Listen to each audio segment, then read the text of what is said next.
Welcome, ladies and gentlemen, to another episode of Breakfast At. As always, today is an awesome opportunity to bring a friend to the table. This time with somebody whom I've known for several years now, that I've had the opportunity of engaging with at the farmers market and also being invited onto one's podcast.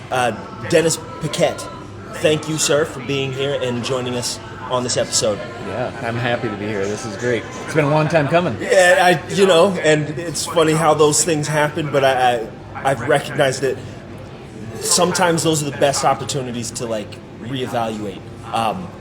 I recognized I was grossly underprepared had we met the first time we were intended to. And then the second time, I also realized I still had more things to dive into and more questions that I wanted to ask, on top of a lot of personal stuff going on for me. Yeah. And so I was like, what better time than the time we're able? And so I appreciate that. That is very true. Well, you're one up on me. I typically don't prepare. I'm kind of like just let it ride. Which is and just let my own curiosity kind of let things unfold. That was a learning experience with you on my end. I had been on a podcast recently, but yours, I think, was the first one I was on as a guest where... David Holly was the first person whose podcast I was on. Okay. But that was videography, that was audio, sorry. His was purely audio. Yours was the first, was videography. And it was a unique thing to be in an environment where it was just kind of flying by. It felt great. It felt like a regular conversation. Yeah.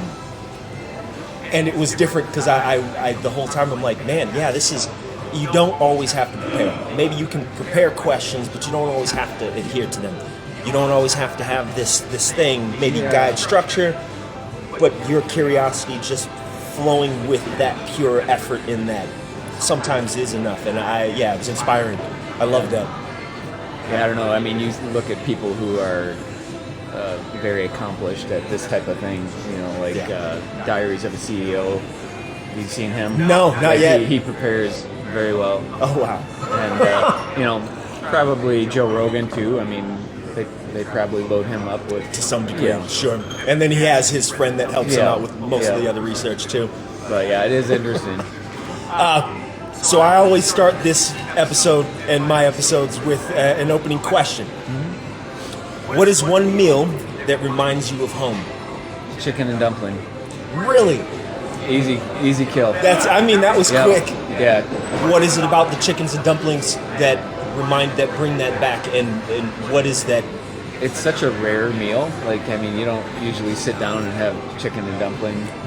No. And I don't even say soup. A lot of people have had chicken and dumpling soup, but chicken and dumplings to me is you got this pot of boiling broth, and you got the chicken in there, and then you put these huge clumps of dough in and let them cook into almost a biscuit.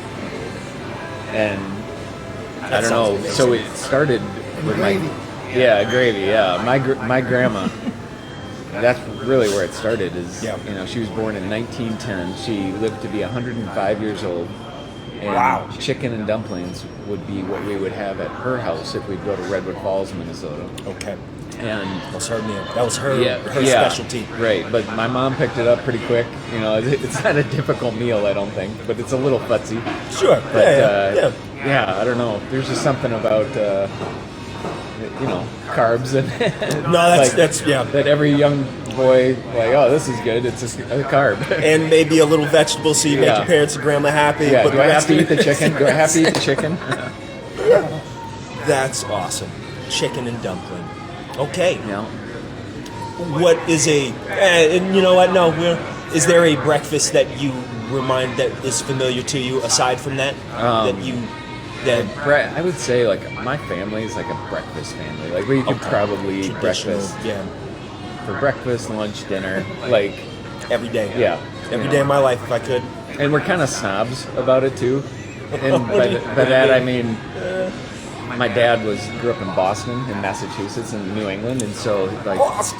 Yeah, way up. Yeah, we pack the car and stuff like that. It's a real thing. That's awesome. But he got us into maple syrup, right? So, I mean, nothing goes on our pancakes, Real waffles, maple or syrup is French toast except for man. maple syrup. You know, now since we've been in Minnesota for a long time. Well, I live in Sioux Falls, but I grew up in Minnesota. Yeah. And we go up to the North Shore of Lake Superior, and there's a place up there called Caribou Cream, which is up by Lutzen, Minnesota. Oh. And you go on the road that goes right on the North Shore of Lake Superior. Okay. And you go north, 5 miles, something Yeah. not very far. Yeah. Yeah. And there's this guy up there that makes pure maple syrup from, I don't know how many trees, 1,500, 2,000 trees or something like that. He's got this intense like piping system that everything, all this sap Also- comes down to a barrel, and then they boil it down. And Wow. but we usually get like 4 gallons every year we go up there. For that will last us the year. That's impressive. You know. I know people who go through 5 pounds of honey in a winter season. Yeah. That's amazing. Well, I bought honey from you guys, as you know. Yes, And, yes. And I feel the best when we buy that. What's your The biggest 5 thing? pound, yep, 5 yep. pound or a gallon? Is it a gallon? I don't know. Yes, technically it is. Yep. Yeah. Yep. There's something about real maple syrup. I was actually surprised on how light it was. I was surprised how liquidy. I thought, growing up with syrup, Aunt Jemima's, all of those Yeah. little, store-bought, I thought all maple syrup, real maple syrup, was like thick and, and no, that's not the case. I took my daughter out for breakfast last week sometime. Yeah. And she got French toast. And they put a bottle of syrup on the table, and it's like, gooey and Yep. stringy. And Oh, yeah. she's like, Dad, I can't believe I'm eating this with whatever this syrup is. That's awesome. High fructose, probably. Oh, yeah. No. Well, let's dive into some quick introduction. Yeah. Who are you, and what do you do? I don't know if there's an answer to that. Which is okay. Yeah. Yep. Man, I would be all over that as a version of my younger self. Like identifying with this idea of who we are, what we do. It's fair. I feel much more like Jim Carrey. Have you heard some of his interviews? Yes. Like recently. like yes. we don't exist. Like, Very. Yeah. Yeah. You're like, oh wow, you're really detached from Yes. that. Yeah. Okay. And that's a little bit kind of where I'm at, I guess. There's this idea of me and what I've done, and that's how the world looks at you. If they identify, whether they're going to do business with you or they're going to hire you or any of this stuff, it's like, what have you done in the past? That's who you are. And I believe like there's this everything behind me. Yes. This spirit of everything. Yep. And I'm just an expression of that. Does that make any sense at all? And so you're saying that you can't really identify yourself, or maybe you can, but how you identify yourself is all of the things that made you who you are. You are the amalgamation of those things, and you're doing everything you can to express that outwardly. Yeah. Are you saying that it's hard to identify that because that's always fluctuative? Because it doesn't seem like, at least if you're living in the moment, at least in my experience, living in the moment has been the one thing that's proven that who I used to be is only the same if I allow it to be that way. Right. And if I'm allowing it to be that way, then it's either lessons I haven't learned Yeah. or, something that's keeping me from growth. Yeah. I think that's a great idea. I think of this idea just since you said living in the moment. Like, I do believe as, human existence, like that is the secret to life, right? And I think of it like this, it's like this chevron, and like we're a little ball, like our attention is a little ball, that it sits on the top of the chevron, and it's so easily wants to slide down this way and consider the past, and think and worry about or regret the past or something like that. Or it tips this way and it wants to go into the future and think about like, oh, I'm worried about this not happening or that not happening or what if. Man. And yet if you can balance that little ball right on the top of the chevron and just stay in the moment, like we are right now. Like we're just in the moment in this conversation. I'm not worried about if I get a job or I'm not worried about like what I did 5 years ago or 10 years ago. Right. It's like here we are in our present self, and the best place to be. And that is the magic of life, is being present in the presence, which is not easy to do. No, because so much of life wants to, have you regretting something, or thinking about what's in the future, and as I think men, in my experiences, at least in my relationship with Jesse, like the masculine in our relationship, me, like always thinking, striving for the future. Oh, we're going to do this in the future. We're going to do this in the future. And she's much more like, well, we need groceries now. We need this now. Like this is present moment. Yeah. She just texted me on the drive up Phillips to get here. She said, hey, the kids aren't feeling good. Will you get Dayquil and NyQuil on the way home? I said, that's where she's at. Like this has to happen now. It's like solving the conflicts in the moment. Yeah. And there's but I think to go back to your question and have somewhat of a realistic answer. Like I'm a lover of life. I feel like I'm courageous. Like I do things that most people wouldn't do. And I try to. Put myself out there.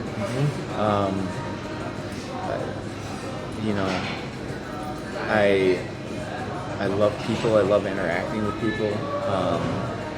I heard something the other day. It was a podcast. It was Stephen on Diaries of the CEO. okay. And he had a guest on, Jimmy Carr. Have you heard Such him? a great guy. Yeah. Love And it, yeah. he said it's not about what you do.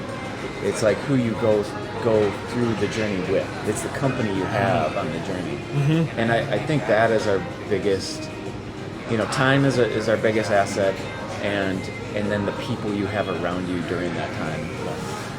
It's all that matters. And it's like we get all bound up on all these other things, and it's really just the people. And so I was driving down here thinking, like what is it about me, the way I introduce myself to people that are strangers to me or whatever. It's like I just want to create long-term great relationships with people of all sorts. Yep. I mean, I love that we're friends and developing our friendship and getting together once in a while, and would love to do that more. It's like, and I look in my past, right, and I think of the people that I call regularly or I go visit regularly.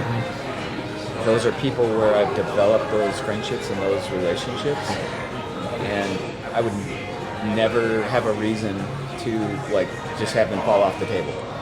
It's just like I've got the room and the capacity to have relationships in my life, and why not invite that in?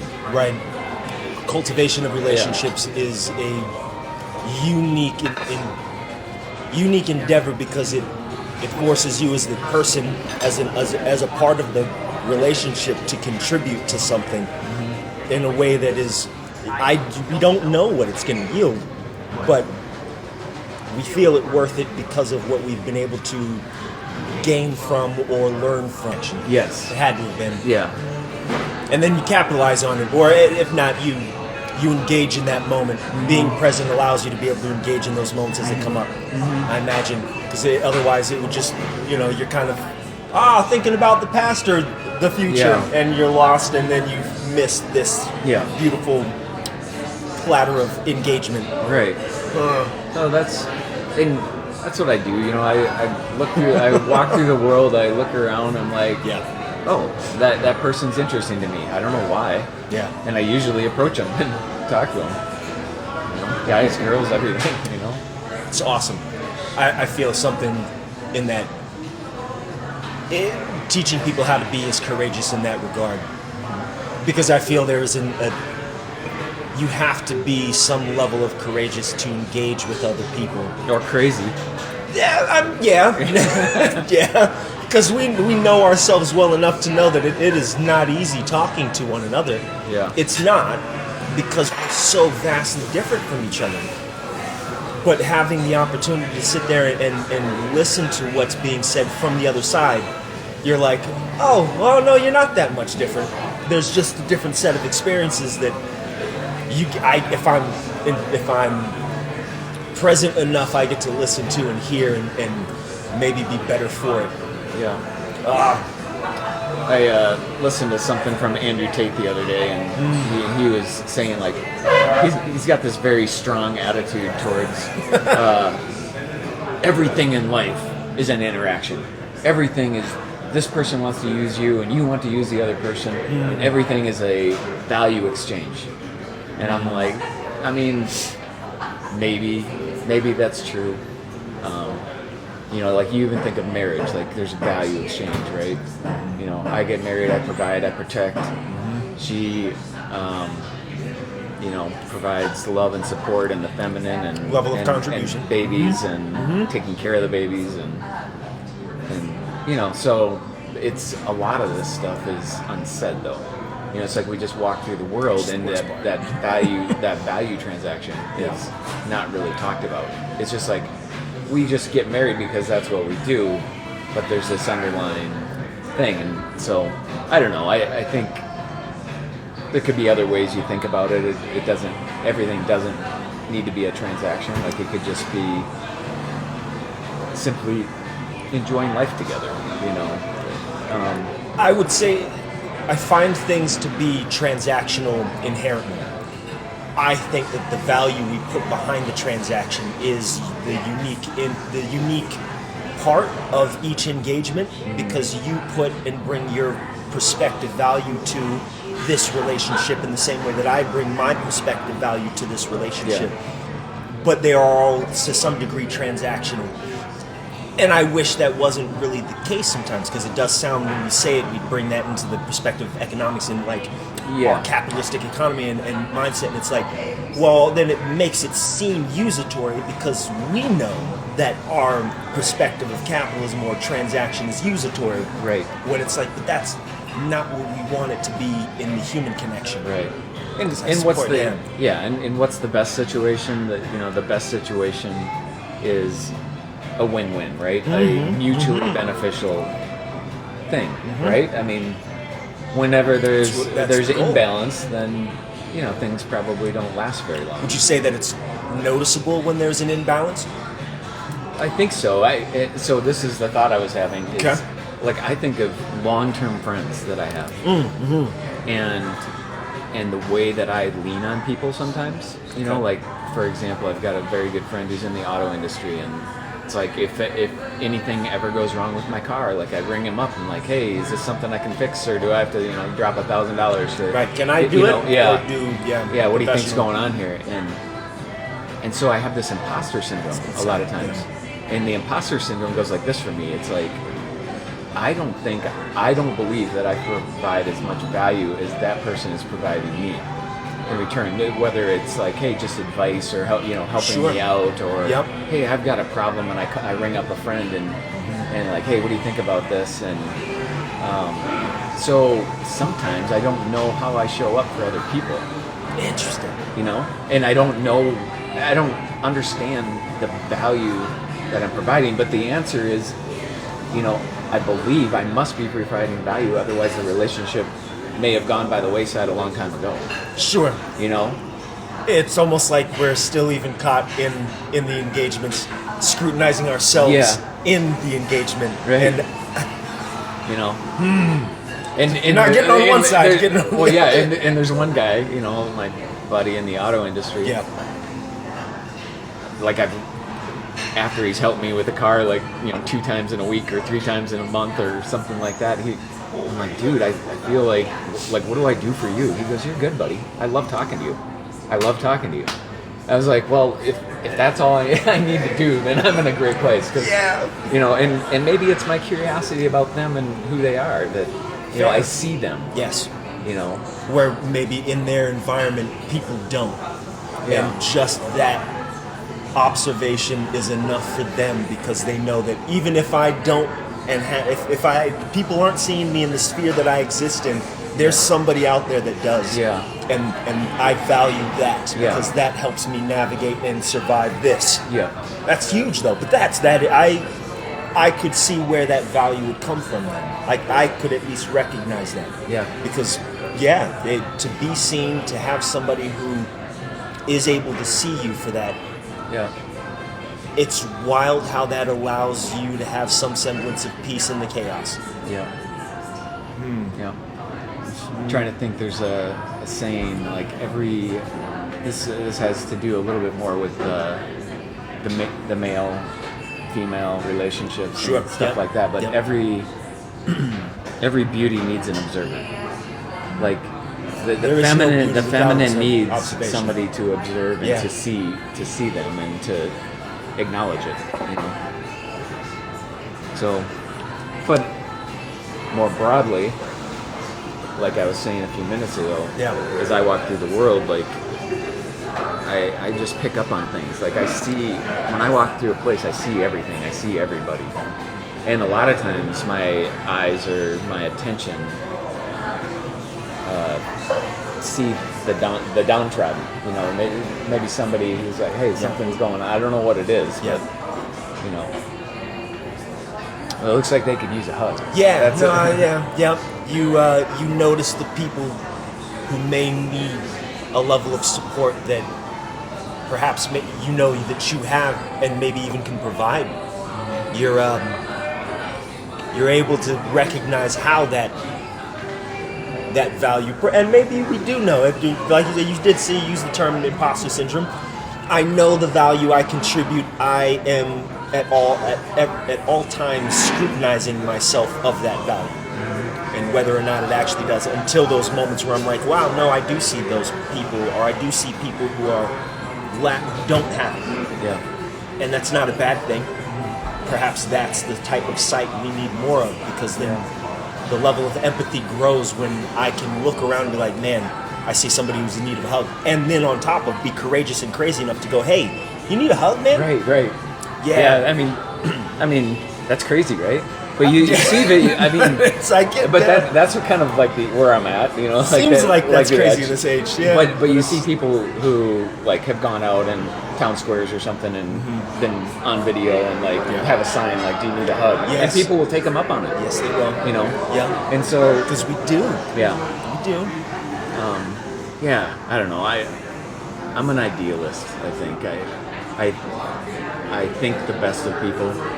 You know, I walk through this idealistic world where like you can do that kind of stuff, where you can drop the guards, you know, the armor, you know, be human. You know, show up for other people. The problem is people put their guards up because, you know, they've been burned or somebody has come through and manipulated the situation, right? They weren't honest about what they wanted up front. Yeah. You know, Right. and I think if you can be honest about, you know, why you're here, why you're showing up in my world, that's It's a big deal. better. Yeah. How did your upbringing and where you were raised contribute to that perspective? Or is that something you gained later on in life? No, I think my upbringing was a huge part of it. I mean, by all accounts, it was picture perfect. Like, you know. Okay. Sure. Yeah. There's nothing wrong with that. No, what do they say? What's that old movie? There's like white picket fence. Oh, you know, yeah. Leave It to Beaver or something Like like, the that. Partridge Family, or Yep. It really was great, and we had such love and affection for each other, and it was a small town, Laverne, Minnesota. Oh wow, yeah, right there. Yeah, right okay. there. But it was just me and two brothers, so 3 boys total. Okay. And it was just fun. I grew up in the Catholic Church, and that had an impact on me. I won't say positive or negative. Yeah. But it's like you you grow up in a church and you have a certain idea of what God is and things like that, and that affects you. But I think the biggest thing, just in terms of like my family put first things first, right? Relationships. Even though like money sometimes is a problem, like, hey, we need more money because the kids are going to college or something like that. Like first things are first, and that's relationships and the love that we have for each other and stuff like that. And a lot of times other things can get in the way of that, or you take those things that should be first and like put them first because you know, like you're running out of air or something like that. But the real courage is like walking through life and knowing like that stuff was going to take care of itself, and it always does. Like you know, in my experience, in a way, the values that you hold dear that are those things that one should keep in the forefront. Usually are the things that allow all the other things to get mended should they fall or should there be struggle. As long as I have these secured, these end up getting solved at some point. And to be honest, I mean, our family had an experience where we all learned a great lesson of what's important. And I think when you were on my podcast, I pulled out that coin, like you could die at any moment, you know, memento mori. Any moment. Right? And we had that experience when I was growing up, when I was actually a sophomore in college. My brother, who was a sophomore in high school, got Ewing sarcoma. And so his life flashed before our eyes, really. And so we went, you know, to all lengths, right? And it was not a cheap procedure, I'm sure. And my parents were, you know, trying to figure this out and with the insurance company and stuff like that. But basically, bone marrow transplant, you know, years of intense care and stuff like that. And my brother inspired me so much, you know, that, you know, I made a switch because I was going to college as a math major and go to pre-med to become a doctor. Really? Yeah. And then I was like, I don't want to do that. I want to be a pilot. And so watching him go through this, it's like I would start running and I would just think in my head, like, he's going through this, I can go through the pain of running, you know? And so I went down this path of not doing something because, hey, it's going to make me money, or I'm going to be a well-known doctor someday in the future or something like that. Right. And you do it because it's in your heart, because you love it. Not status. Yeah. And that is the best way to live life. You know, it's like, and then you kind of lose that, and it's like, how did I do that? You know what? Like, how did I, you know, get in that place where I put all things aside and I started moving down this path of something that was in my heart. You know, and how do you continually do that day after day in the present moment? And so, but John, and he's well and good today. You know, it was like one of those situations where medicine did all they could, and then he went back in for a checkup and said, "Oh, it came back. It's there." And they asked him to come back, and my parents said, "No, we're not going back." You know, and my mom believes like God healed him. You know, Sure. which she has every right, and I believe that's true, and I believe we all healed him. You know, God, and the love that we, you know, surrounded him with. And God works through us. Yeah, right. You know, but what faith to say, hey, we're not going back. Like if you see something on there, like we've done the transplant, we've done everything, we're gonna, you know, let it ride. And go live life. And you know, now he just got back from Dubai on a, you know, sales trip with his company, and so but that was you know, that goes back to the question of like, what's my upbringing, and it is putting first things first. You know, even though we get distracted by things all the time, it's like, you know what really matters, and that's what you need to do. Like, you need to do what really matters.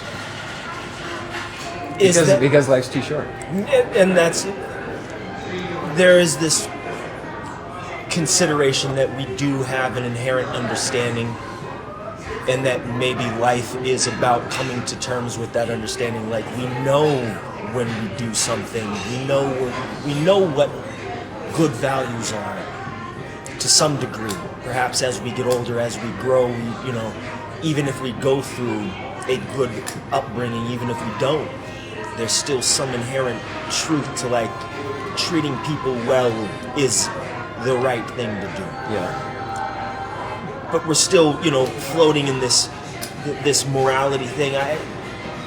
Do you feel like morality is it's developmental? You're right. Do you think that morality is something that is partially innate? It's a part of our nature, or do you think it is just as much a part as it is a part of our development? We grow to recognize things, and we grow to see maybe the conflicts in some of the choices, and aim to do better, or learn how to do better. Is that? I don't know. My short answer to this is, I believe it was Shakespeare in one of his plays said, "There's nothing neither right nor wrong, but thinking makes it so." And that's my answer to morality. Okay. No, the problem with that is when you go to the extremes of morality. Fair. Right? Okay. Yeah. And the extremes of morality, even though it's really hard to a pill to swallow, is somebody who is like a mass murderer or something like that. Sure. Yeah. And they're just going through life taking lives. Now it's really hard to say there's nothing neither right nor wrong, but thinking makes it so. Like we go, okay, this person, killed this many people or something like that, and it would be a very hard thing in our culture to say, well, nothing is neither right nor wrong, but thinking makes it so. Like, we just need to change our thoughts about that, right? Mm-hmm. Yet we will send our military overseas and kill without any problem, and everybody's like, yeah, and cheer it like, on and justify it. Yes, and that is for providing protection to our borders and all this stuff, and so it's like we're all talking out of both sides of our mouth, and that to me is a little bit of a problem. It's the government action is the legalization of things that are illegal for the individual. To what degree is action? Because I love and I appreciate the perspective that thinking makes it so. But I have thought a great deal of things that have never manifested into reality, though I am aware of the outlandish nature of the thought that I would have. But action behind those thoughts have always been the thing that contributed to it actually becoming. Is it perhaps action and it is our willingness to act on those thoughts that may dictate those? Yeah. I think for most of us who are good people, good human beings, like regardless of their religious beliefs or their anything, there's good people out there that are driven by our nature, right? So let me tell a little story here, and I'll come back to nature. Yeah. But when I was growing up, I say this is probably one of the greatest gifts my dad ever gave me. Okay. But when my mom would make us go to Catholic church, to Mass every Sunday, and that's kind of what it was. Is like, I think as a kid, like, I wouldn't choose to go. It was like, we're going. I don't think any kid chooses. Yeah, right. Yeah. We're going to church. Okay, so the word is made, right? Yep.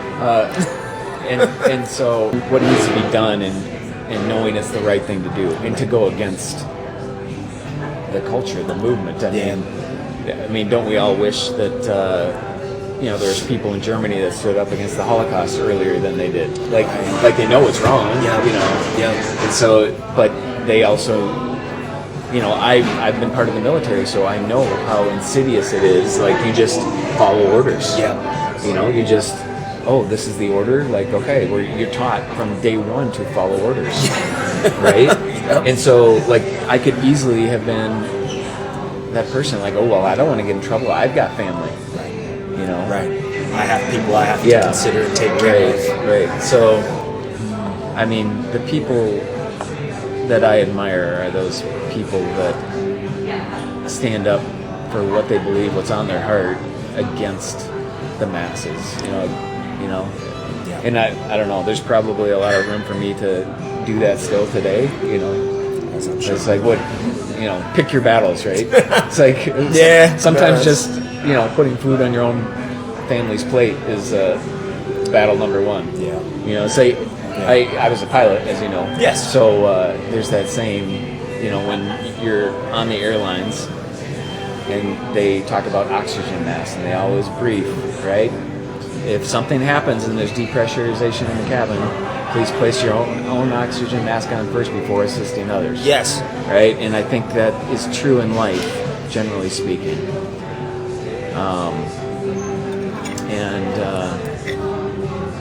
It's hard sometimes when you're taking care of others, you're responsible for others, to put your own oxygen mask on first. Like get your stuff taken care of, and then you can help others. Yeah.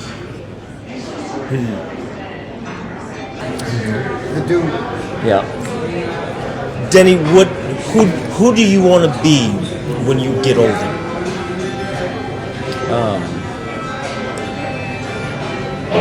I have a vision in my mind. So I'm hesitating because have you ever had a dream or a vision of something and then you tell other people and then it kind of dissipates it? I've heard this many times, Yeah. and I feel like there is some truth to it. Yeah. Dude. So you got to be careful. My God, I remember being younger, like maybe just out of the Air Force or something like that, and which is not long ago, but younger than I am now, and you like meet people. Yeah. And you're like, hey, we should be business partners. Like right off the bat, like that. Yeah, let's do this, and you're jumping the gun. Right, and or I'm going to do this. Yeah. Like I'm going to do this thing, business, and then it like kind of fizzles or doesn't work out. And so, I think there's something about protecting the energy of your secrets and where you're going and stuff like that. Respect that. But I think the short answer to that is to be the most authentic version of myself that I can be.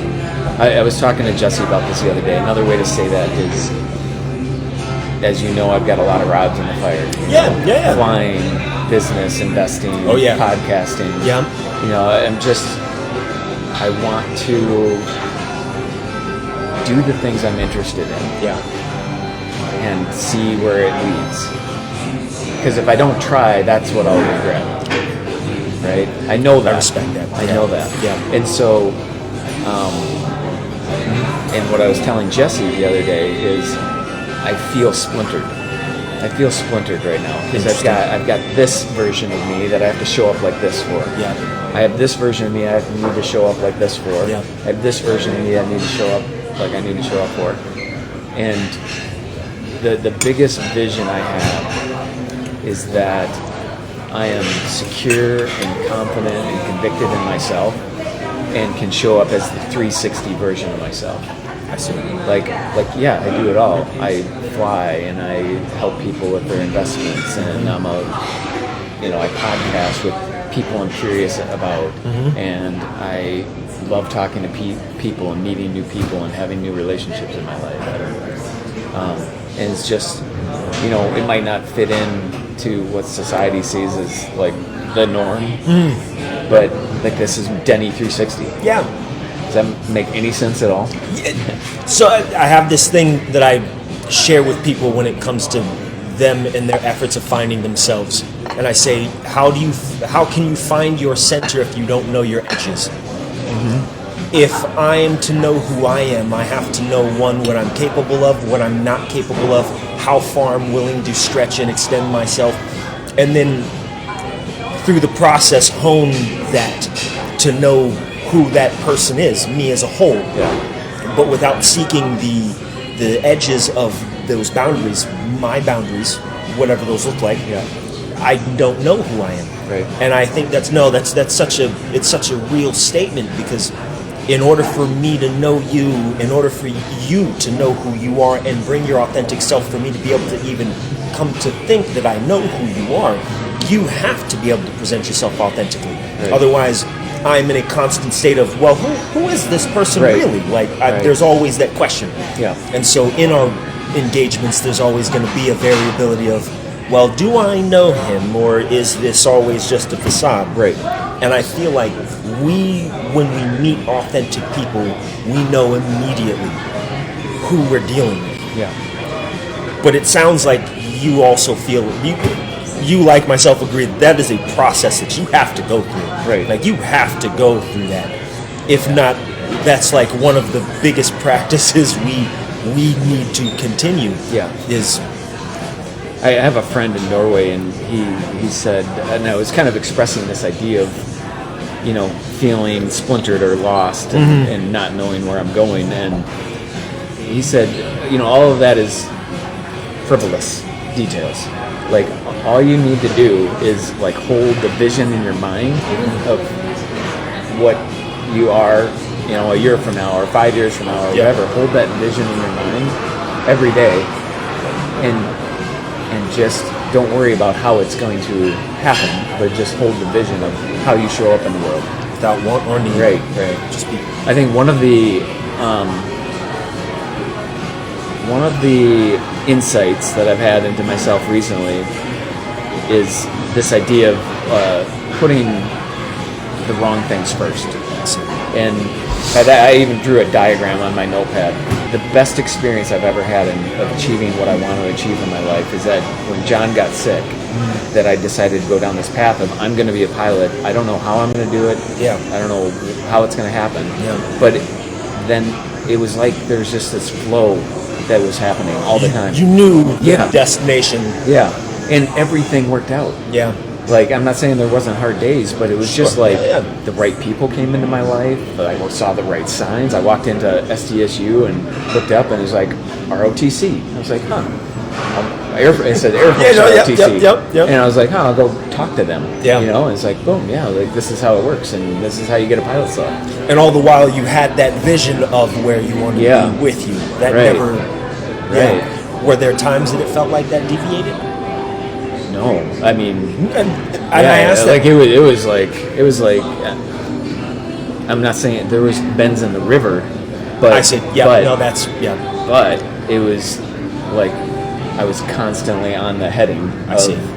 moving in that direction. Never lost sight of right. that heading. And so where I think I've been off is, think of this as concentric circles, right? Okay. So at that time of my life, the center of the concentric circle was getting a pilot slot or becoming a pilot. Gotcha. Right? Yeah. And then outside of that is things like getting good grades or having the money to do it, or things like that were outside of that. Yep. Right? Yep. And later on in life, after I've figured out enough in life to know better, like I look at my life and I'm like, travel, adventure, relationships. Yeah. Like, these are the things that are inside my concentric circle right now. But here's what I've done is I've said, well, to travel I need money, so I've tried to put money in the center. Or to have great relationships, I need to do this. I need to be in better shape, or I need to, The things you add to it. yeah. To make it And seem so like then I that's put what you- these into the center of the concentric circle, but they're false goals. That's the problem. They're false goals. And so it's been a real conscious thing for me this time around to get rid of the things that are not the actual things, Yep. and just start moving in the direction of the actual goals. I see. Not And the adding. funny thing is, since I've done that, Yeah. like, I feel like I'm on that river again. Wow. I feel like, God, like, people are coming to me saying, this is the way. Yeah. And I'm like, yeah, you're right, I feel that. Like, things are getting done in, I don't know, like, amazing, spiritual, godly, Sure. mysterious ways. Yeah, mysterious ways. No, that is awesome. I love hearing that, because it is. So the segue to it, which is the question I really want to know: what is it that gets you out of bed, and what drives you? And are they and or are they the same thing? Usually it's my 6-year-old and 5-year-old jumping on my bed saying, "Daddy, I want an English muffin for breakfast." So that's the okay. That's the So truth. get you out of bed. No, Yep. but I know what you mean.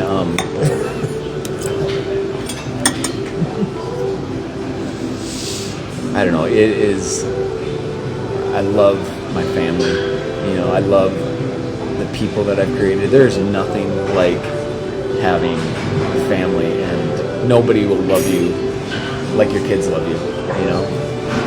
And the thing is, like, I've never understood unconditional love until you have kids. Like, so let me tell you this story.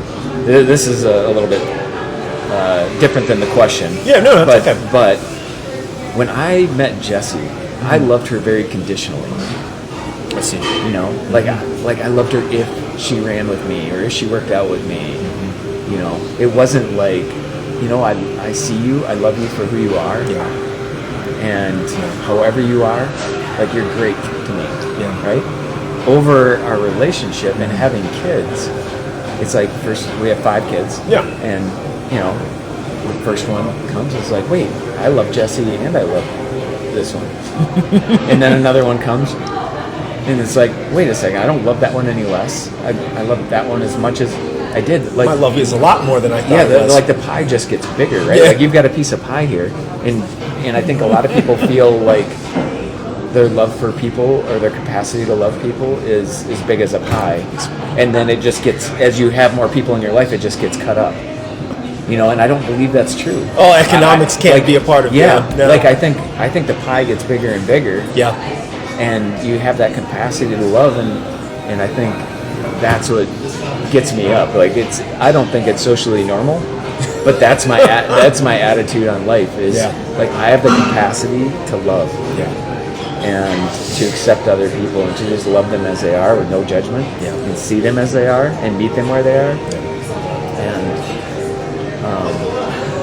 And so that's, you know, that's what I love. I get up in the morning and I think, I wonder who I'll meet today, you know, or I wonder. It's an awesome idea. You know, I wonder what I'm going to do with my kids or my family today. You know, always with a sense of awe and wonderment. Yes. Yeah. Because it's the journey, you know, like that is, you know, I think this is Jimmy Carr again, you know. Oh, more. Yeah. And it was like, you know, what is life about? Like, what's the meaning of life? And I agree with this. It's like, it's just about enjoying life, enjoy the journey. You know, it's not about anything else except to enjoy it. Yeah. You know, like, I enjoy this immensely. You know, like being here with you. It's a good time. Yeah. It's a good time. But I will say this, like, to paint both sides of the picture. Yeah. When I have been floundering and not knowing where I'm going. There have been days in the last 10 years, like, where maybe first things weren't first, and I didn't want to get out of bed, you know? There was always that. And you're like, you know what, I'm just going to sleep, and then you know, what did you miss because of that, you know? Because you weren't willing to go outside and, you know, get outside yourself. It's like, it's almost like, especially, hey, this is so painful, or I don't know how to handle this or deal with this. I'm just gonna, like, sleep in, and then it's 11 o'clock, and then, you know. But I don't know. I think life is such a blessing and such a gift to all of us. Like get the fuck out of bed and go out into life and, like, make it about somebody else. You know. I had this really awesome opportunity to meet this great person who became my trainer, and for her birthday, I had my birthday first and didn't celebrate because I grew up very differently in respects to my birthday. But then when she had her birthday, she provided me this insight that was, you know, I also used to think that my birthday wasn't all that important, and so I switched it and started celebrating my birthday with other people. She would buy a box of small mini muffins or mini cupcakes, and she would share them. Here, have a muffin or have a cupcake. It's my birthday. celebrate with me. Yeah. And how quickly that changed the frame of perspective in just being present. I may not show up for my birthday, but I can show up for my birthday with other people if I am willing to step outside of myself and involve and bring other people into it. Yeah. Nobody knows it's my birthday unless I talk to them about it, or unless they know me closely enough to know that it's my birthday. Yeah. Most people don't care, but it's not that they don't care inherently. They don't care because they don't know. But if I bring them to the table with a gift, with something, happily celebrate. Oh, they're ecstatic to celebrate with you. I love that. It's a change of frame, and I think I recognize and understand, because that is a real thing. How do we show up for ourselves, and what is it that's missed when we choose not to? I can reflect on many a times where I'm like, because I chose not to get out of bed, or because I chose to stay in my house. All of these things were missed. All of these potential opportunities to connect with more people. Yeah. Because I couldn't get out of here. Right. Yeah. And there's time, obviously, to rejuvenate or to recharge your battery. Mm-hmm. You know, like I'm definitely like recharged as I think with myself. Yeah. You know, but I love being out and meeting people too. Yeah. So, what is a lesson you've intended on leaving with your kids?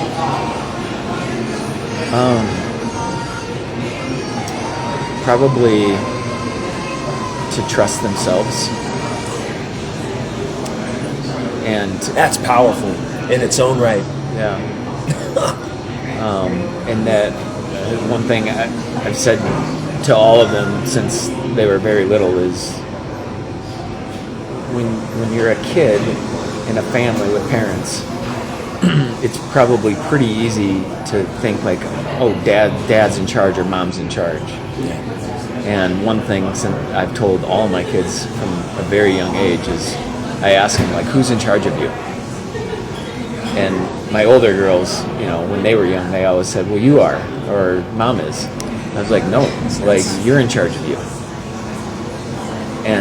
And so now I've got a 6-year-old son who he's fine being in charge of himself.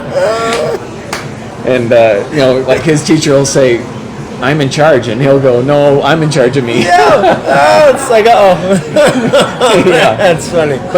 But he is, like, we're all ultimately, like, I would rather take that on at an earlier age, like, to know that you're in charge of yourself, that you're setting your own path, your own day. You know, that nobody's telling you what to do. No, we need me here to show up as me. Yep. You know, now I've taken it further, right? In my flying world, I was like, I want to be like Chuck Yeager. You know, in my investing world, I want to be like Warren Buffett. Yeah. In my relationship world, I want to be like, you know, some other guru who like understands relationships. Sure. You know, or podcasting, like I watch Joe Rogan or A Diary of a CEO. I was like, I could do that. Yeah. You know, I'm going to be like him. Well, that's a lot of freaking work. Let alone a lot of experience that one would have to gain to even have that to be like that person. Yeah. So, like, I really believe like we're all meant to show up as ourselves, and if we lose that, trying to be like somebody else, past or present, like you're missing the boat. We're all missing you. We're all missing you showing up. Yeah. And the only way you can do that is being present in yourself. Yeah. So that would be another thing, like I impart on my family, my kids, is like we need you. Like the world needs you. You don't need to be like anybody else. Show up. Do you remember the one sacrifice you had to make to get to where you are today? That is a question that I want to start asking more, even within myself, if I can come to terms to recognizing within myself the thing that I have to do to get to where I want to be. You're somebody who I feel is in a place that either close to or where they want to be. What is that thing, if you can recall? I think I think life is about giving up things to achieve other things. In general, like for instance, me going down the path of becoming a pilot in the Air Force, I gave up just being around my family. Right? You're of service. You're giving yourself of service to the country in some way, and then boom, you're out in the world. Right? And I remember flying over the ocean in the C-17, and it would be my turn to take a rest or something like that. And I would go back and I'd put headphones on. And those days, I'd take a portable CD player and a Walkman. And I would put a soundtrack mix together, like motivational soundtracks, like Rudy music or we call them mixtapes. Yeah, John Williams. And I would listen to this stuff and I would meditate about being with my family. Isn't that funny? So I'd be flying over the ocean, doing my dream, pilot in the Air Force, and meditating on being with my family back home. Like someday, I thought, someday I'll be back and I'll be hanging out with my dad and hanging out with my brothers. And so I gave up that in the short term to do this dream, and I would say, what I give up now to be the 360 version of me is social acceptance. Right? So you're basically saying, like, you have to walk through the world like, I don't care what other people think of me. Like, this is just me. And you have to give something up like that. And there's probably other things,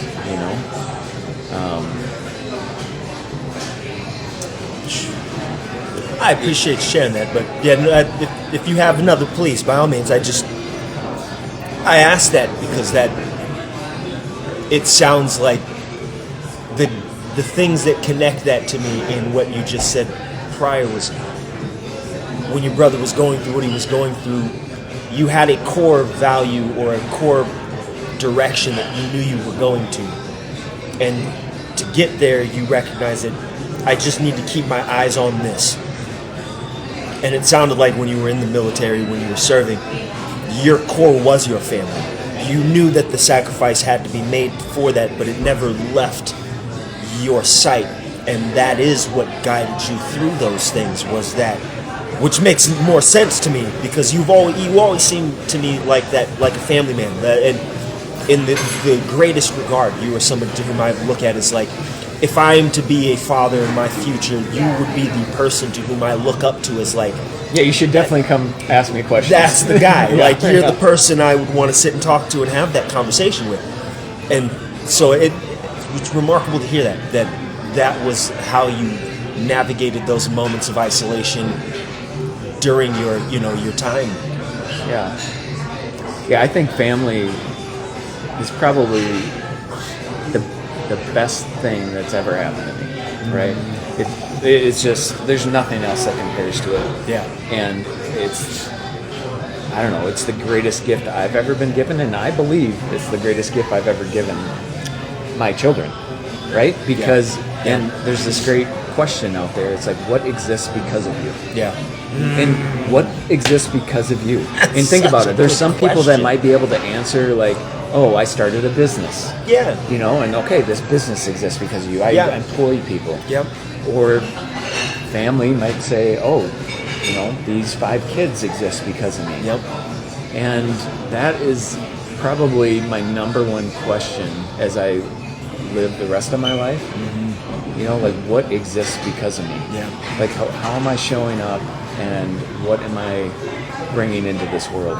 And the gift that I've given my kids, this life, they say it's probably incalculable, but they say the chance of us existing, of you existing, me existing, is 1 in 400 quadrillion. Now, I don't know if that is well, with the amount of with the sequence of our genetic structure and the possibilities of their tying together the way they did to make us, it is pretty astronomical. So it's Neil deGrasse Tyson, if I'm not mistaken, has that on Star Talk conversation. He talks about that. So that is pretty impressive, right? Just to give somebody life and an opportunity to experience this. Yeah. There's nothing like it. Nothing like it. Denny, so it's not selfish. It's not selfish. No, no. That is such a great question to ask, because especially with somebody who enjoys interacting, engaging with people too, we don't know the impact we've made on somebody and how that impact has helped them contribute to the rest of the world. Yeah. And just that variable added is that they use that term, that light. If you could follow the light beam or that spreading, if you come into a room and you are that light, to watch how that light spreads to all of the others who may be dimmer than you, and how that brightens up those little bits to then go out themselves and brighten up more of the world, man. Like, as you said, incalculable. I couldn't imagine. Yeah, and I've got a good story for you. My aunt is huge into ancestry. Okay, yeah. And like where we came from. And so she has done a lot of research in Ireland. Yeah. She and her sister, my mom, are 100% Irish.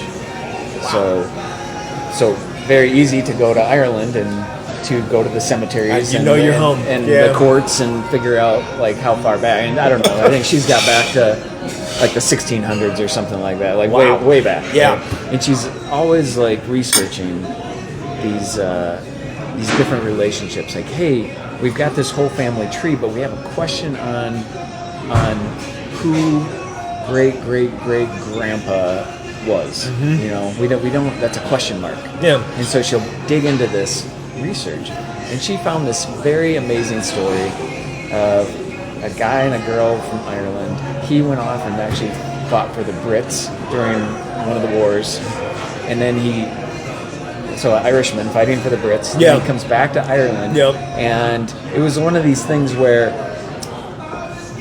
the guy and the girl probably should not have been dating or seeing each other because they were on different sides of the border. Right. In Ireland or something like that.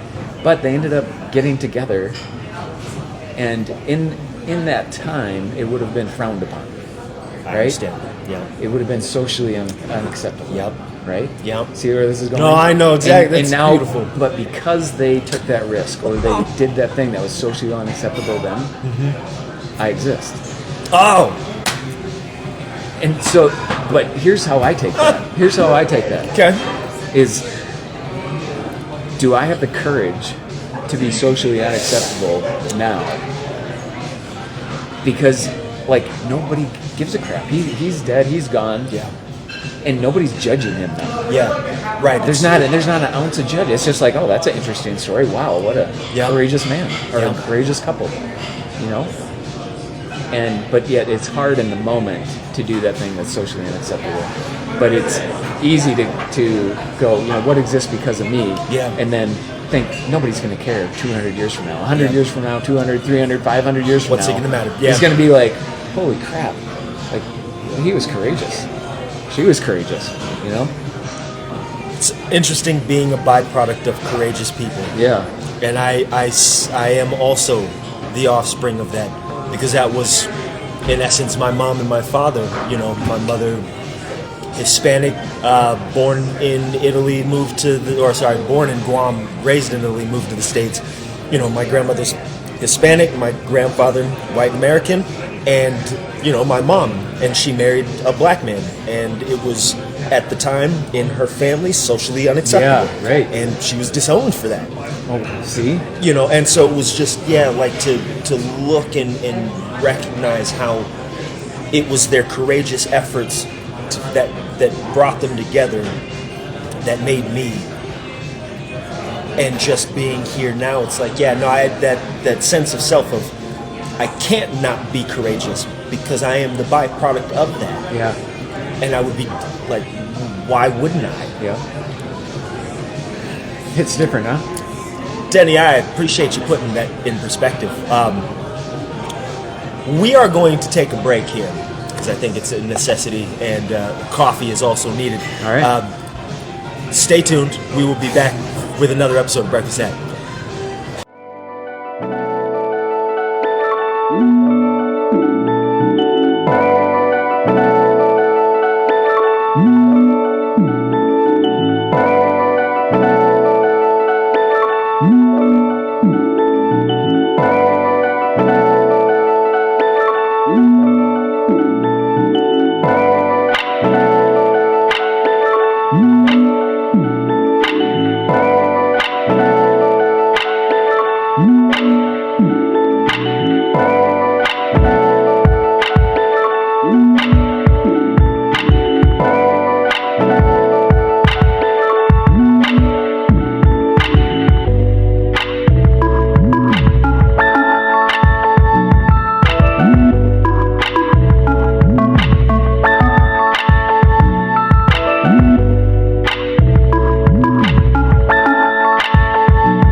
Ladies and gentlemen, welcome back to another episode of Breakfast At. I am here with Dennis, Paquette, and I have some more sincere diving questions in a lot of what I have come to know you as a person, or at least partially the things that I find myself fascinated with in your experiences in your life and where you've gone. So, you are an Air Force pilot, and you and I share the fact that we both served in the Air Force. Different capacity. You were an officer. I was enlisted. Mm-hmm. I understand at least some of the grounds. I being an enlisted weapons specialist who worked on airplanes, aircraft specifically. What was the life like as an officer for you, and what please describe that to me, because I've never really understood that veil. It's like being born with a silver spoon in your mouth. Yeah? Not only was I an officer, I was a pilot officer. Right, which has its own level of prestige. Yeah. Yes. And it's like all paths just kind of open up for you. Man. But yet in that smaller community of pilot officers in the Air Force, it's like a little competitive, not like I want to be better than somebody else, but it's like people are applying for certain jobs or trying to do special things. Yeah. And so my military career was marked by applying for lots of special assignments and things like that. And, I see. And then a lot of them falling flat, But in general, just the experience of being a pilot in the Air Force, like that was the dream for me. Yeah, that was just to be the pilot. So I was doing it, and so one of my best friend's favorite plane is the A-10. Yeah. The Warthog is and I'm a fan. I definitely love that particular plane. I am a Super Hornet all day. Yeah. The F-18 to me was always like a unique style plane that clearly it just from what it looked and just the systems that they put onto it. The Warthog being completely based around an airplane, or a gun, a complete massive. Build an airplane around a cannon. Yes. Yeah. But you flew the C-17. Yes. Was it the C-17 with the armaments? Or was it, and I forgot what they called it, because there's C-17, unless I'm thinking of a different, Well, you might be thinking of the C-130. They had the AC-130, which they built that around a cannon and yes, 105 howitzer. So, but that aircraft was ground support, like the A-10. Yes. Right? Yes, it was. And so they would go into orbit around a point, and if there was a battle going on the ground, they could target specific things. And very interesting. But the C-17 actually was designed around A-1 Abrams tank. So it is the one that carries the tank. Yeah. Is that the one that opens from the front? No. Just the back for the C-17. The Got C-5 Galaxy opens up to the front and back. See, I don't know. But it was the whole design structure was, hey, you need to be able to put a tank, all its equipment on the C-17 and land on a dirt field that's 3,000 feet long. Okay, go. And that was the design requirement. So it's a very capable airplane. The things that I love doing in it is short field landing. Okay. Air refueling. Yeah. Low level. Yeah. We'd fly low levels at 300 feet off the ground through valleys and stuff like that. And then airdrop, which is you open up the back and you could do, sending stuff you out. could have troopers, go out the troop doors. You could have vehicles go out the back on rollers. Yeah. You could have pallets go out with flyers, or everything gets dropped by parachute, or you could go halo, which is high altitude, low opening, which is more like Navy SEAL, Green Beret. It's amazing. So you're flying thousands of feet in the air, and then they just go out and they free fall for a while until they get under enemy radar and then pull their chute. At low level. Yeah, so we would do all that kind of stuff. What kind of sorties did you fly? So my favorite assignment was probably in Alaska, when we lived in Alaska. Okay. And we lived right next to Fort Richardson, Alaska, and we would support the troops up there quite a bit. Oh, wow. So we did a lot of training sorties where we would have, 100 troops on board, and we'd do that 3 times and drop 300. Yeah. And so I enjoyed that. I really enjoyed low level training. We did low level training sorties to prepare for contingencies, right? Right. So something's going on. Have you seen the new Top Gun Maverick? Yes. Maybe? Okay. Great, big fan of it. Yeah. Big fan. That was actually really realistic in the sense that you're training for something. Yes. And you're going to pick a low level ingress route. You're going to stay below radar, or threats, things like that. Yeah. And we do that kind of stuff all the time. Even the C-17, because what's on the pointy end of the spear in the C-17? It's either the people that are on board or the tank that's on board. And it's, if the C-17 gets shot down, then you can't get that pointy end to where it needs to be. Right. And so it was fascinating to be in the mountains of Alaska and doing a low-level ingress, with a 3-ship of C-17s, so a formation of C-17s, telling everybody to slow down at the same time. Yeah. Everybody slows down, and then everybody goes over the drop zone and drops whatever they have, And I could only imagine what that looks like. Let alone seeing it as a civilian as it's passing, but being on the aircraft itself while you're. How close would you say you guys were, aircraft to aircraft? What was the normal range? It's like 200 feet. Yeah, see, that's still insane. You also flew the T-6 Texan. Yeah. Now, because I'd never heard of this airplane, I went and looked at it and just tried to describe this aircraft, because I am not at all familiar with this. I've never heard of it. It's just the initial trainer for Air Force training, and I believe it's joint now, so it's also the initial trainer for Navy training, Air Force training. Okay. When I was going through pilot training, the initial trainer was the T-37 Tweet. And it was a side-by-side aircraft. So the instructor pilot you'd sit in the left seat, and the instructor pilot would be in the right seat, right next to you. Yes. And then when they bought the T-6, it went from side-by-side seating to tandem seating. So the student would be in the front as a solo pilot, and the instructor would be in the back, monitoring and watching. And the only thing that was tough about that is you can't see what the student is doing, where their head is, what they're looking at, what they're thinking. I see. Yeah. And so a lot of times, I would just touch the stick, just with a finger, and just feel what inputs they're putting in, and you'd look forward and try to look around their ejection seat and see what their head's doing. Yeah. And so you could get some indication of what they're thinking, where they're looking. The observation of watching them maneuver through the systems is enough to extrapolate their perspective. Okay, wow. But ultimately, that's impressive. And there's different phases of flight in the T-6. So we'd take them through VFR flying, and then instrument flying, and then low level night flying, and then formation flying. This is kind of like the end cap. Yeah. And of course, I liked getting to formation because formation is just fun. I imagine. Right. Oh man. Like doing rejoins, that's probably the place where I almost got killed the most.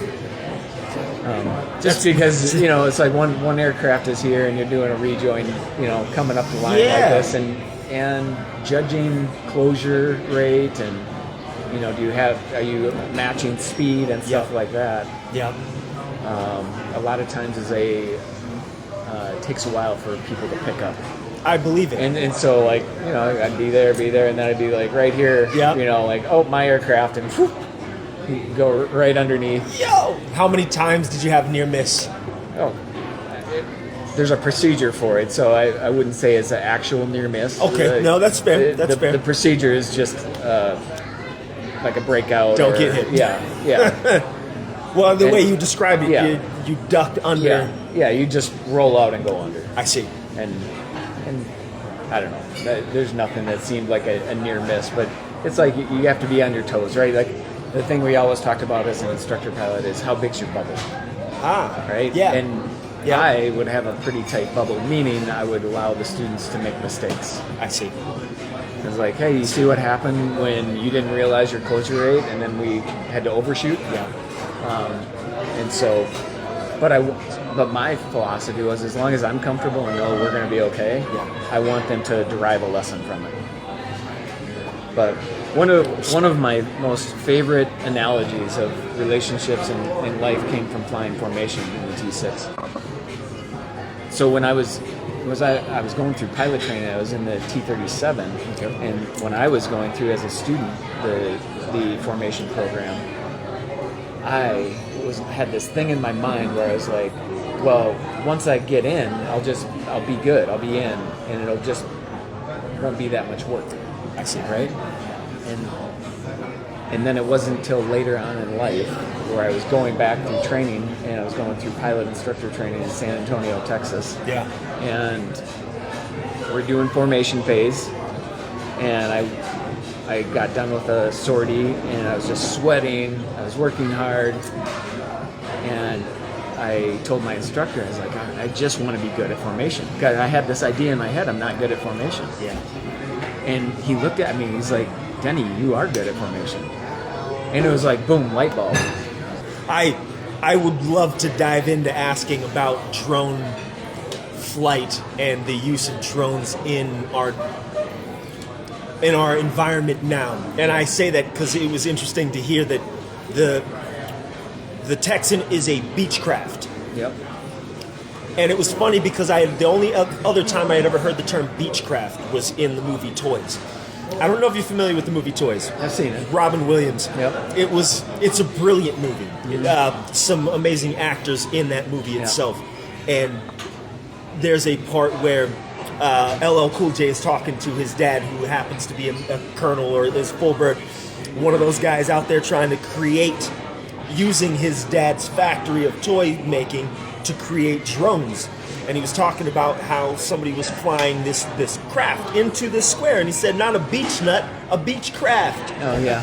And it was just the funniest moment because it came to mind, but I was like, what are your thoughts on this use of and the development of drones in this day and age as war weapons? And is that something that is just a byproduct of our engagements in this world now? Is that something that, No, I don't think it's any different than our government or military has operated at any time in life. I mean, you think of the Wright brothers coming up with flight for the first time. Fair. And then all of a sudden, flight was being used as a military power. Yeah. Right? Yeah. And so now drones have become a technology, and the military is like, how can we utilize that technology?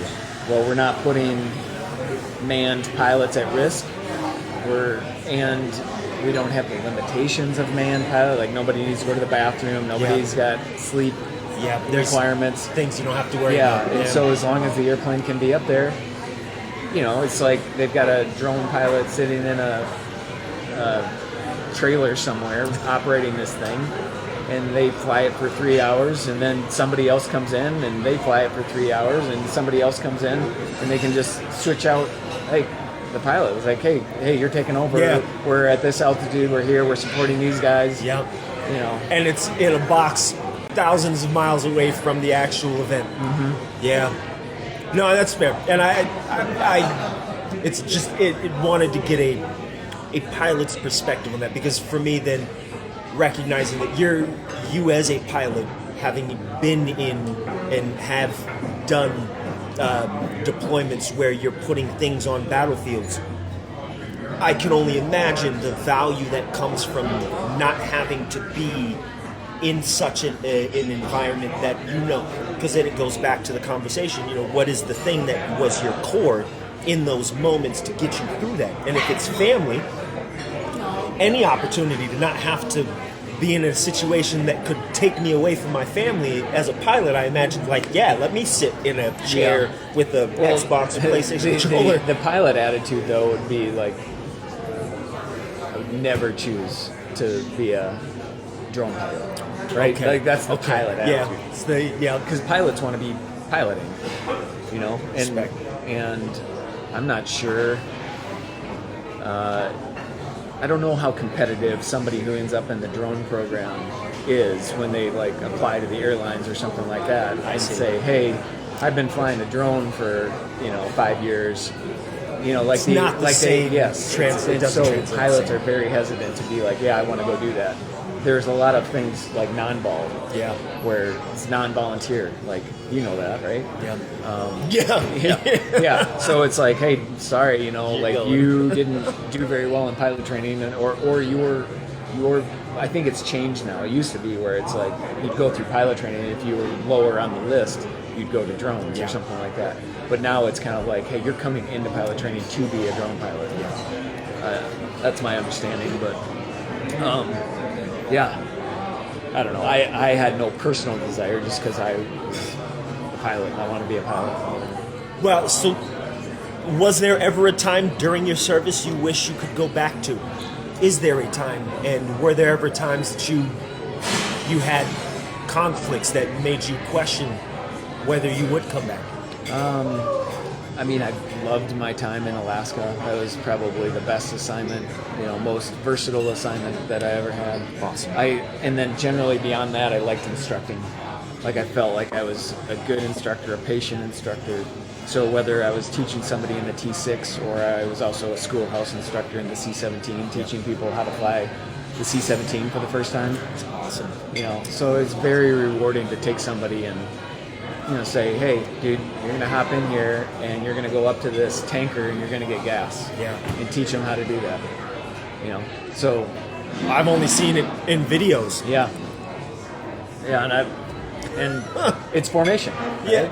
Okay. It's just formation. Yeah. And it's just, and this way it's like this, And so, but you still have to maintain your position and be there, and it's like all that same stuff. I'm in, come out. I'm out, come in. I'm in, come out. I'm high, come low. Constant correction. And you just gotta constantly sit there. I don't know. I loved flying, being a pilot, instructing, being with people. The family of the military is great. Generally speaking, there's things in every line of work where it's like, hey, I'll take this, but I wouldn't take that. One of them in the military, and I don't know if you experienced this in your time in the military, but it's like you're on a conveyor belt. At least for officers, pilots, because officer pilots in the Air Force, the goal is to be the chief of staff of the Air Force. I see. Right? And so the entity is like, okay, which among you is going to be the next chief of staff? And so you're on this conveyor belt of professional growth and making rank, and are you going to make rank? To get And secondary to that is being a pilot. Well, that was hard for me because my whole goal was to be a pilot. But yet you're on this conveyor belt. And not only are you an accomplished pilot, but you're doing these other things like writing briefings for generals and writing speeches for generals and stuff like that are kind of getting you to be more understanding of the larger entity, right? Because what does any entity value? somebody who's good with people, who can lead people. Yeah. Right. You might be a great pilot or a great loadmaster or something like that, but what the entity wants is to find its next leaders. Yeah. So Yeah. and I don't know. There's just enough people out there. A lot of my friends are like, I just want to fly, like that's probably where I was, but I always tried to make the entity happy as well and to grow. Yeah. Oh man. I love the fact that I can ask questions and it's never just surface level. For me, some people find that problematic. They do. They do. And you know what? I recognize that some of those times, those are the people that, I keep that as it is, and it is okay. To the degree at which they are willing, I will meet them. Yeah. And it is always a refreshing thing to have somebody that is able to dive as deep as me, and sometimes even further, to help me with my breadth of how deep am I really willing to go? Because, Yeah. We all think that we can until we meet that next person. You're like, oh, Yeah. maybe not. Yeah. So I am continually grateful, and for what it's worth, recognizing on my own some of the things at which you do have, the insights that you do have, the values that you bring. I realize there is a great deal of things to which I may find the need to reach out to you in regards. Yeah. The financial future is something everybody should have some level of consideration towards. And the only time we ever really find that is if we put ourselves around people like that. Yeah. And I think there is a great apprehension we have to it. There are a lot of people who have been misled. There are a lot of people who don't know that that is the thing that will help them. And so they're kind of, apprehensive to even the idea. But it's awesome to know that there are people like you out there opening the door, willing to have that. And to anyone who's courageous enough to interact and engage and make that opportunity. So thank you for being here, man. You're welcome. It's a pleasure as always. Yeah. And I'm grateful that we were able to make this happen. Yeah, I would love to do it again sometime, when more water has gone under the bridge and we can figure it out.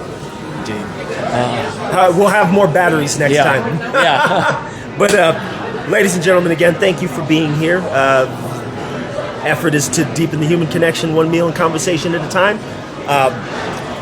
We're going to continue to push it, and I just wanted to thank Denny. I want to thank Bobby Tate, as always, for handling the cameras, and I want to thank the community at large for the efforts of being able to have something like this continue. So, thank you guys, and we'll catch you on the next episode of Breakfast Ed. Until next time.